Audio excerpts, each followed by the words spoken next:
Ladies and gentlemen, Bell Laboratories invites you to hear the light. Hello, I'm Henry Feinberg at Bell Laboratories, and what you just saw was my way of changing sound into light. And that's what we'll be talking about today. We'll investigate some of the characteristics of light, and we'll see how the Bell system is using them for telecommunications. Our new system is called lightwave communications, and Bell Laboratories, with the cooperation of Western Electric and the Illinois Bell Telephone Company, has installed a working lightwave communication system beneath the streets of Chicago. It's a full-service system carrying voices, computer data, and also video signals from picture phone meeting service. Well, the idea of using light as a communications medium may seem like a very new concept, but really it's not new at all. It's quite old, as a matter of fact. It's very old. It's as old as signal fires. It's as old as smoke signals. It's as old as one if by land and two if by sea. And it's even as old as Morse code blinking from ship to ship. In fact, the idea is so old that back in 1880, only 4 years after Alexander Graham Bell invented the telephone, he invented the photophone to send his voice on a beam of light. Ahead of his time? I think you'll be surprised at how far ahead of his time Mr. Bell was. Here's a drawing of Bell's photophone. Now, the most powerful source of light that Bell had to use was, of course, the sun. So he reflected sunlight from a mirror through lenses to form a beam of light. The beam hit the silvered surface of a membrane stretched across the end of a speaking tube. When Bell spoke into the tube, his voice vibrations vibrated the membrane and imparted those vibrations to the beam of light, which went on. Well, that process is called modulating the beam of light. I built my own modulator, light modulator, out of this glass funnel, which I've covered the face of with silvered plastic. And I have a speaking tube, a piece of hose, that I'll place on top of the projector here, my light source, and I'll reflect the projected light onto the background. When I speak into the speaking tube, we can see how my voice vibrations are vibrating the light. Well, this is really not a perfect working system, but it gives you the idea of how my voice can modulate a beam of light. Well, Bell had an idea that if he was able to put his voice onto a beam of light, he should also be able to find a way of taking his voice off of the beam of light and converting the light back into sound. And he tried various methods with very little success until he came to the idea of using selenium. Now, the idea, selenium is one of a class of elements that is neither a good conductor of electricity, but it's not a very good insulator either. It's sort of halfway in between. We call these elements semiconductors. The property of selenium that intrigued Bell was that when exposed to light, the conductivity of selenium increases. It allows more current to pass through. We can see that with this selenium photodetector that I have here. And I'll connect it in series with a meter, and I'll connect the meter in series with the selenium photodetector and a battery. And we can see that the current is passing through the meter. When I place my hand in front of the selenium photodetector, we can see that less current can pass through it, and the meter goes down. It drops. Well, here's how Bell used the selenium photodetector to receive the light. This is a drawing of Bell's photophone receiver. Here he has a parabolic reflector. The purpose is to concentrate the incoming rays of light to the focal point, and that's where he put his photodetector. Also, he placed his photodetector in series with batteries, the same way we did, but instead of using a meter, he used a pair of telephone handsets to convert the varying current back into sound. Well, he did it 100 years ago. Let's do the same thing today. For our light source, we won't use the sun, but we'll use this flashlight. And as the modulator, I'll use this cardboard tube, which I've cut at an angle, and I've cemented a piece of silvered plastic to the top. I'll place that on top of the flashlight and disconnect the meter, and turn an amplifier on. I have the photodetector connected to an amplifier, and I'll aim it toward my flashlight, and when I talk into the top, you can hear my voice being sent over a beam of light. It's a very crude system, and I think you'll agree it's not high fidelity, but the thing works. And with his system, Bell was able to transmit his voice over a beam of light over a mile away. Well, we might say, and excuse the pun, that because of Bell's dependence on clear, sunny days, his was a bellwether system. But seriously, it took almost 100 years for scientists to come up with a better set of components. Well, since that time, we've found many more uses for semiconductors, perhaps the most famous of which is the transistor, invented in 1947 at Bell Laboratories. Today, transistors and integrated circuits are made using the semiconductor silicon. Now, one of the properties of silicon is that when properly treated and exposed to light, silicon actually produces electricity. In 1954, scientists at Bell Laboratories made silicon devices efficient enough to be called solar batteries. I have 3 solar batteries, or solar cells, here on this box. They're connected inside to a motor, and when I place them on top of the light source, we can see that they produce enough electricity to turn the motor. Today, silicon solar cells are finding many uses on Earth, but they're also finding uses in outer space, where silicon solar cells power the satellites that are circling the Earth and also the satellites that are going out into deep outer space. Well, let's get back down to Earth right now as we find out some more things about light. Well, one of the things that we know about light is that light is highly unordered, white light coming from this projector. It's vibrating in all directions, or polarizations. We can start to put some order into light by polarizing the light with a polarizing filter. I have such a filter here, which I'll place on top of the projector. We might think of a polarizing filter as sort of a micro-miniature Venetian blinds. And you can see how it works when I put a second polarizing filter on top of the first. I'll turn the lights down so we can see how this works. Now, when I turn the second filter, just the second one, we can see how the 2 crossed polarizers block out almost all of the light. Well, scientists use polarized light to investigate what happens to light when it passes through certain materials. One of those materials that it's interesting to show is mica.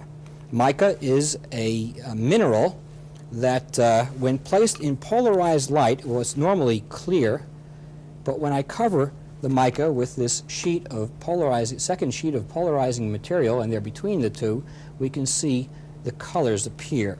This is because the polarized light passing through the mica is altered, and white light contains all of the frequencies and all of the colors. But in their passage through the mica, some of the frequencies are canceled out, and we see the colors that are left. Well, how do we know that white light has all of the colors of the rainbow in it? We can dissect light.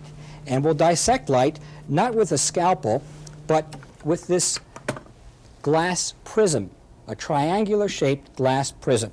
To do that, I'll put another slide on top of the projector, and I'll turn it on.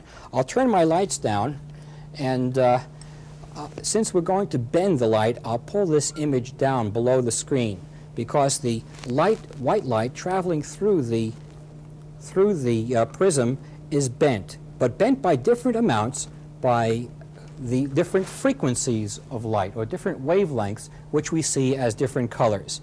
And projected on the screen, we see the visible spectrum of light, going from deep red at one end all the way through the spectrum into deep violet.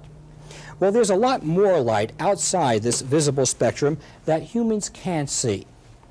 The visible spectrum is only part of an even larger spectrum of energy called the electromagnetic spectrum.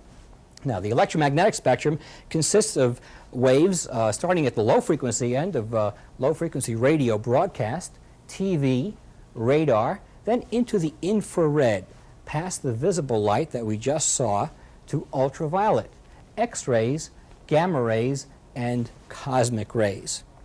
Well, let's take a look right here above the visible range into the ultraviolet.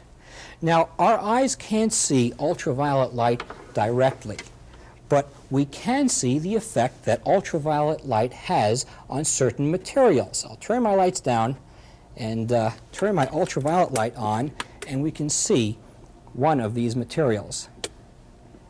It's the ultraviolet makeup that I'm wearing on my face.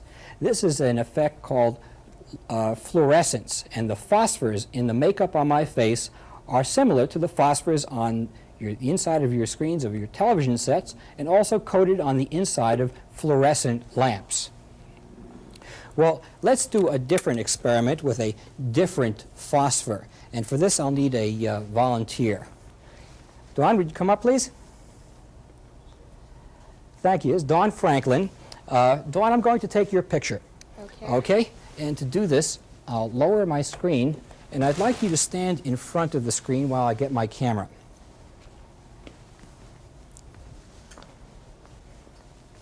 Okay, stand to the side, and I'll take your picture. Let me turn the lights down a little bit, and I'll take your picture. Okay, Dawn, would you step away from the screen, please? Well, shades of Peter Pan. Let me turn the lights on, and we'll see why we see your shadow remaining on the screen, okay? Thank you very much, Dawn, and I'll give your picture to you at the end of the show. Okay, thank you.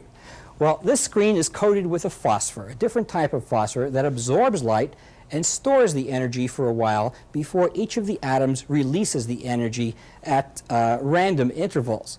Well, scientists theorize that if they could find a material to store energy and then a way of causing or stimulating the atoms to release their energy all at once, they can get a powerful burst of light. And that's the principle of the laser, conceived at Bell Laboratories by two scientists in 1958. In fact, the word laser means light amplification by stimulated emission of radiation. I have a low-power continuous wave laser here, which we'll use in just a little while. You know, Bell's photophone used a method of varying the amount of light in step with his voice. The Bell system's new lightwave communication system uses a different method. It's called a digital method, by which light is pulsed on and off very rapidly.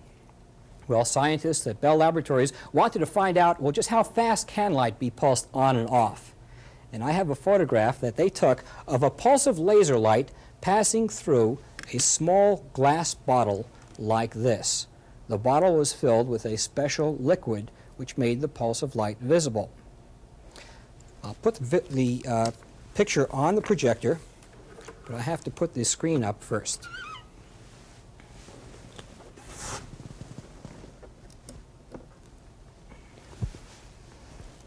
Okay, here's that picture. Turn it on and turn my lights down. The photo you see has the pulse of laser light right here in the center. Now, light is traveling through the liquid in this glass bottle at a speed of about 140,000 miles per second. This pulse of light lasts 20 picoseconds, or 20 trillionths of a second, enough time for this pulse of light to travel only about 10 millimeters, or half an inch. Now that is fast. Our lightwave communication system uses lasers for lasers pulsing on and off, but not really that fast. I have some of those lasers right here. Let me turn my lights back up, and I'll show them to you. They're very small lasers. They don't pulse on and off nearly that fast. They only pulse on and off about 44 million times per second. I have them here. I'll put them on top of the projector, and we'll try to project them on the screen. Now, it's going to be difficult. I'll turn the lights back down. It's difficult to see these because each of these semiconductor lasers are smaller than a grain of salt. Well, there's a reason why they're that small. First of all, they're that small so that they can effectively couple their light energy into the very thin light guides, which we'll see in just a minute. They're also that small so that they can operate on very low voltages, the same low voltages that power the rest of transistorized equipment. and they're also that small so that they have a very long lifetime. Their projected average lifetime is expected to be over 100 years. And if you don't believe me, I invite you to wait. Another light source that's being used in our lightwave communication systems is the light-emitting diode. I have a sample of one right here. This is similar to the light-emitting diodes that we have in our digital watches and also in our pocket calculators. Also, light-emitting diodes today are providing light for the dials of the new trimline touch-tone telephones. The light-emitting diode is a second cousin to the laser, by the way. And just for a size comparison, this is an antacid tablet that I just keep handy in case my next experiment doesn't work. Well, sending a beam of light through the air the way Mr. Bell did is a very inefficient way of getting it from one place to another. Too many things can get in the way. Fog, snow, rain, trees growing up in the way. It's just too risky. There's a better way. It's called light guides. Now, it took the very latest in science and technology to make efficient light guides, but the principle of the light guide is very old, even older than Bell's photophone. Let's do a demonstration performed in Bell's time to illustrate how a light guide works. And for this, I'd like another volunteer, please. Here's Walt Lyman from Illinois Bell. Thank you very much for helping out today, Walt. Would you step around this side, and I'll have to place this apron on you because we're going to be doing this demonstration with water. Why don't you come over here and I'll put this apron right around you. What does that say there? It says, "For this I spent 4 years in college?" Question mark? Well, actually, you're going to be performing a very vital service. Step right around here, and I'll bring this stand up so that we can all see. This is a 1-gallon paint can, and it's full of water. The top of the stand is magnetized, so it'll hold the paint can without danger of tipping, and I'll just top off the can. Now, inside the can is a bulb, a very low voltage light bulb. I'll turn my lights down so that we can see it. And I'll put my hand on top, and I think you can see the light inside the can. It's low voltage, and it runs off of a little 6-volt battery, so there's no danger of getting a shock. In front of the can is a small hole with a cork in it. I'd like you to come over here and hold this beaker in front of the can, because I'm going to pull the cork out and the stream of water will come out, and I'd like you to hold it so that it catches the stream of water. Okay? Okay. Here goes. All right. Now, we can see that the light inside of the can gets trapped inside of the stream of water and travels to the end of the stream where it breaks up on the side of the beaker. And that is the principle of the light guide. Very simple. You know, if we were able to freeze the stream of water, we could make a light guide that we can use. Well, I won't wait until the beaker fills up like I can. And the big part of this trick is to get the cork back into the hole. Let me turn the light back on so that we can do that and see what kind of a team we make. Here goes. Pretty good. Okay, that's fantastic. Well, thank you very much, Walt. I'll bring this down so that we don't tip it over later, and turn the light out. Let me take the apron from you. All right. And thank you very much for your help. You're welcome. Well, that is the principle of the light guide, and it's a very simple one. Now, luckily, we have a material that's transparent, that's a solid at room temperature, and of course, I'm talking about glass. The light guides, I have a sample of a glass light guide here. It's a thin, hair-thin fiber of glass. Now, this is made of some of the most transparent glass ever produced. They say that if the water of the ocean were as transparent as the glass in this light guide, we'd be able to see the bottom of the deepest part of the ocean from the surface. Now, that is transparent. Well, because this glass light guide is so thin, it will be difficult to see light traveling through it. So for demonstration purposes, let's use this low-powered laser and a much thicker light guide made out of plastic.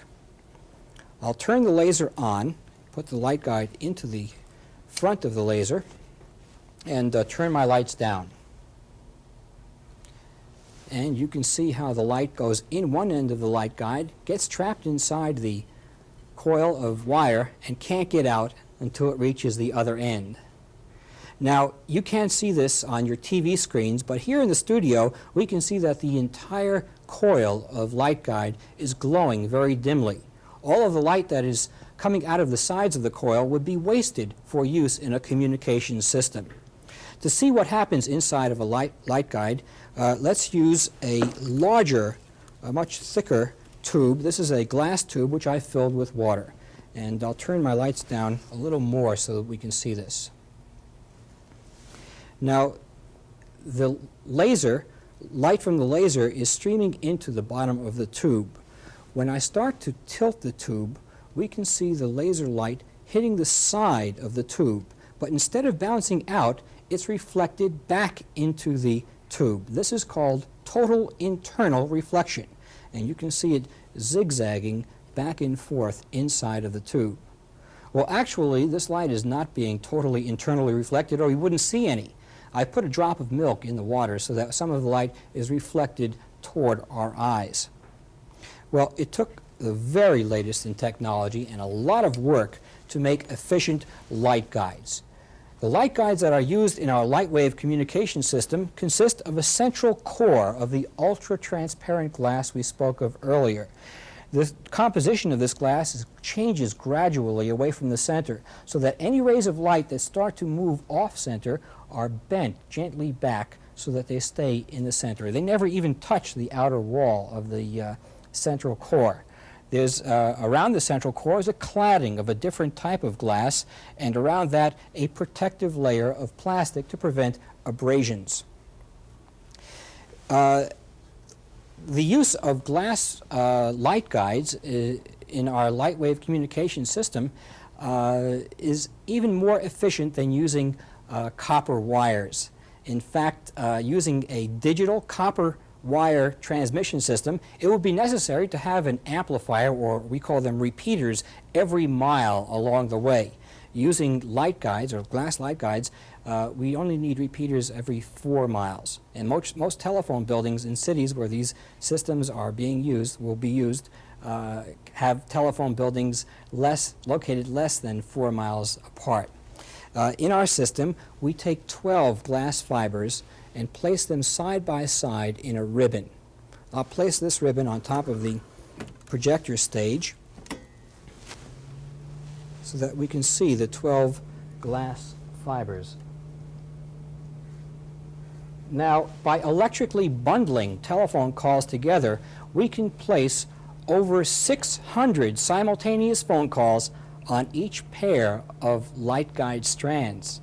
So we can place 12 of these ribbons into a protective outer covering like this, making a light guide cable of up to 144 fibers. Now, using 600 for each light guide, for each pair of light guides, this half-inch light guide cable can carry over 48,000 simultaneous telephone calls. Let's contrast this with a digital system using copper wires. To carry 48,000 simultaneous telephone calls, it would take 2 of these 1,800 pair copper wire cables. That's 7,200 wires compared to 144 light guide cables. It gets pretty crowded under those city streets, and light guide communications will help. Well, now that we've found out about light guide communications, or lightwave communications, let's put together a working lightwave communications link. For the transmitter, we'll use this small box that has a circuit inside which produces pulses of electricity. The pulses of electricity are changed into pulses of light in this light-emitting diode. For the receiver, I'll get rid of the selenium photodetector that Bell used, and in its place I'll put a much more sophisticated light wave receiver.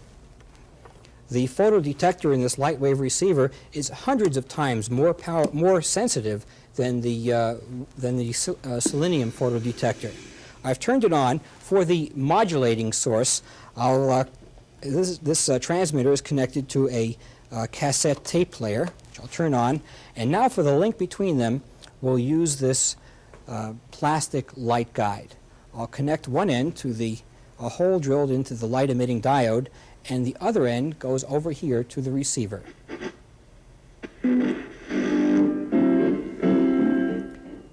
And you see the system works. I'll disconnect this end, and you can see how sensitive this system is. Well, it works very well. So as we have seen today, the investigation of light in all its aspects has occupied the interest of Bell Systems scientists and engineers even before the official beginnings of Bell Laboratories over 50 years ago. Today we took a look at some of these areas, and I hope we had some fun in the process. But most important, we've seen that advancements like light wave communications couldn't happen in isolation. It takes the combined efforts of all these Bell System partners to make a modern, efficient light wave communication system possible. The vital partnership, consisting of AT&T, Bell Laboratories, Western Electric, Long Lines, and your local Bell System telephone company, working together to help you to hear the light. Thank you very much.